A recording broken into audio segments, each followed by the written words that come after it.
अस्सलाम वालेकुम मित्रा, कैसी हैं आप? आपके पास है जस्ट 59 सेकंड्स। सो क्विकली हम स्टार्ट करते हैं आज का व्लॉग विद सम क्वेश्चंस। पहले मुझे बताएं कि मैं इस गाड़ी वाले को ओवरटेक करूं या ना। ये काफी बिल्कुल नहीं करें। तंग कर रहा है और ये 150 तक हमें लेकर गया है। हाँ, हम आगे पीछे की दौड़ है, लेकिन चले। मैं ना साइड पे गाड़ी कर देती हूँ ताकि हम अपना 59 सेकंड्स का ब्लॉग करें। अच्छा, Yes. सवाल करिए आप मुझसे। सो पहला क्वेश्चन मुझे ये है, आजकल मैं अक्सर आपकी सोशल मीडिया प्रोफाइल देखती हूँ तो आप बड़े चैरिटी के काम कर रही हैं, जिसे हाँ जी, corporate social responsibility, being entrepreneur, हम सब की ये रिस्पॉन्सिबिलिटी है to give something to the society. But what was the thing inspired you to do things for the people? मैं सबा आपसे एक बात कहूँ, अगर आपको शायद आपको मेरी जर्नी का बहुत अच्छे से अंदाज़ा है। बहुत सारे मेरे कुछ जानने वाले हैं जो करीबी हैं, उनको मेरी जर्नी का बहुत अच्छे से अंदाज़ा है। और जब मैंने अपनी स्ट्रगलिंग लाइफ स्टार्ट की थी तो उस वक्त मेरी हमेशा से एक ख्वाब था कि I would try my best कि मैं जो है वो सोसाइटी को वो गिव बैक करूँ। जो सोसाइटी ने मुझे अपॉर्चुनिटीज़ दी हैं जो मेरे लिए क्रिएट नहीं हुई थी, लेकिन वो मैं लोगों के लिए क्रिएट करूँ, स्पेशली फीमेल्स के लिए। और जिस एरिया में मैं हूँ अल्हम्दुलिल्लाह मैं उस एरिया में अपनी तरफ से जो भी बेस्ट कर सकती हूँ करने की कोशिश कर रही हूँ। That guy is again and again doing the same thing with us. I don't know why these two guys are having what kind of a problem with us. I don't know what problem they have with us, but I just want कि आप हमारी audience को भी बताएं कि किन projects पे currently अभी आप काम कर रही हैं और वो किस लेवल पे। अच्छा, आईजे फाउंडेशन के अंडर हम लोग जो है वो मैं काम कर रही हूँ फिलहाल, और उसमें मुख्तलिफ प्रोजेक्ट्स हैं। जो करंट गोइंग प्रोजेक्ट है, हम लोगों ने जो स्टार्ट लिया था इनिशिएटिव, वो हमने एक वाटर फिल्टर प्लांट से लिया था।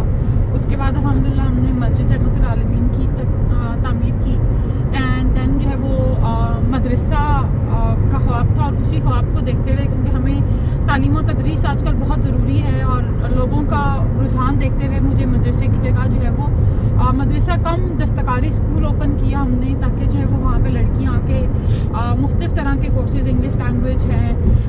बिकॉज़ जब मैं अपना काम कर रही थी तो everybody in my area would come and से कि यार आप प्लीज़ हमें सिखा दें, हमें काम नहीं आता, आप हमें बता दें। सो उसी चीज़ को मद्देनज़र रखते हुए हमने कंप्यूटर कोर्सेज़ हैं, लैंग्वेज कोर्सेज़ हैं, स्टिचिंग है, निटिंग है, ब्यूटिशन है, और अल्हम्दुलिल्लाह काफ़ी सारी बच्चियाँ आती हैं, सीखती हैं, जिसमें हमने बहुत एक नॉमिनल से उसमें रखा है ताकि जो है वो उनकी फ्रीक्वेंसी जो है वो काम करने की हमारे साथ या वो उनके अटेंडेंस। हाँ, यहाँ पे एक चीज़ मैं बताना चाहती कि मोस्टली हम देखते हैं बहुत सारी ऑर्गेनाइजेशन होती है, बहुत सारी NGOs होती हैं, उनका फोकस होता है या तो आपको वो रिलीजियस एजुकेशन देते हैं या फिर आपको वो वर्ल्ड एजुकेशन देते हैं। But the best thing about your project is that कि यू आर प्रोवाइडिंग बोथ। अल्हम्दुलिल्लाह हम प्रोवाइड दोनों चीज़ें कर रहे हैं, और इसी इनिशिएटिव को आगे माइंड में रखते हुए हम लोगों ने बच्चों के लिए स्पेशली, क्योंकि मैं खुद भी एक मदर हूँ, मेरे भी डेफिनेटली बच्चे हैं, और उनकी दीनी तालीम में सिर्फ ये तालीम नहीं होती है कि कारी साहब आ रहे हैं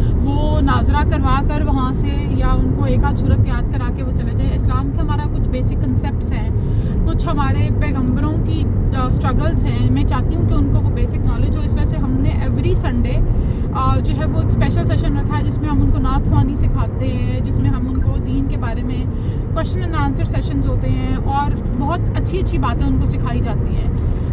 and I think that's one thing कि आपको सोसाइटी को देना चाहिए। जो अपकमिंग प्रोजेक्ट्स आईजे फाउंडेशन के हैं जिसको मैं मद्देनज़र रखे हुए हूँ, that is definitely going to be, जो मेरा हमेशा से ख्वाब था कि एक इलाके में छोटी फ्री डिस्पेंसरी होनी चाहिए। एंड सेकेंडली जो बहुत एक मैंने जो फेस किया है, आई बिलीव जो इशू देखा है मैंने काफ़ी अरसे से, वो ये देखा है कि हमारे यहाँ, सॉरी आपकी बात काट रही हूँ इतना, ये हमें बहुत ये जो अल्टेस करोला है, ये एक तो मेरी गाड़ी करोला चोरी हुई हुई है अल्टेस, और ये मुझे न पिंच कर रहे हैं, या इनसे आगे हूँ या इनसे पीछे हूँ। ये जानबूझ के जब कोई ट्रक आता है तो हमारे लिए स्पीड आहिस्ता कर देते हैं। And I think I should be calling the 130 number ताकि हेल्पलाइन पे कॉल करें। एंड लेडीज़ को ये मैसेज भी दें, लेडीज़ को मैसेज दें कि अपने पास एक गन का लाइसेंस आपके पास होना चाहिए, जो कि हम लोगों के पास अल्हम्दुलिल्लाह है। आप लोगों के पास अपना जो है वो स्प्रे आपकी गाड़ी में मौजूद होना चाहिए, पेपर स्प्रे, या आपके पास कोई ना कोई ऐसी चीज़ हो जिससे आप अपने आप को जो है वो महफूज बना सकें। Because I travel a lot, so I need to be very very cautious. And then when you are driving, इस तरह के अगर आपके को लफड़ लफंडे से पकड़ने भागने की कोशिश करें तो यू फर्स्ट थिंग इज़ कि हम ख़वातीन घबरा जाती हैं, जो कि हमें घबराना नहीं चाहिए। चलिए जी, थैंक यू वेरी मच इत्रा। ये था आज का हमारा छोटा सा व्लॉग। इसमें बेसिकली हम आपको ये बताना चाहते हैं कि व्हाट वी आर डूइंग। मेरी एक बात रहेगी जो मैं करते करते रहेगी, जो मेन ये थी कि मैं अपने इलाके में एक कब्रिस्तान बनाना चाहती हूँ, क्योंकि मेरी मेड या बहुत सारे जो गरीब ख़वातीन हैं गाँव में, एक चीज़ मैंने बहुत कॉमन देखी हुई, मैंने गाँव में आके देखी है कि जिस को के पास अल्लाह ने तौफीक दी होती है, ज़मीन जायदाद होती है, वो उनके अपनी ज़मीनों के अपने पर्सनल कब्रिस्तान होते हैं और उनको अपने ख़ानदान वालों को उसमें तदफीन करते हैं। लेकिन अगर कोई गरीब है या कोई इस तरह का है जिसके पास कोई जायदाद नहीं है, कुछ नहीं है, उनको जब उनकी फैमिलीज़ में डेथ होती है तो उनको बहुत ज़्यादा इस तंगी का सामना पड़ता है कि उनको या दूसरे गाँव में जाना पड़ता है या उनको दूसरे इलाकों में जाना पड़ता है, just because of this you know कि वो लोग जो है वो अपने प्यारे जो उनके हैं उनको वो दफन कर सकें। पर anyways let's cut the vlog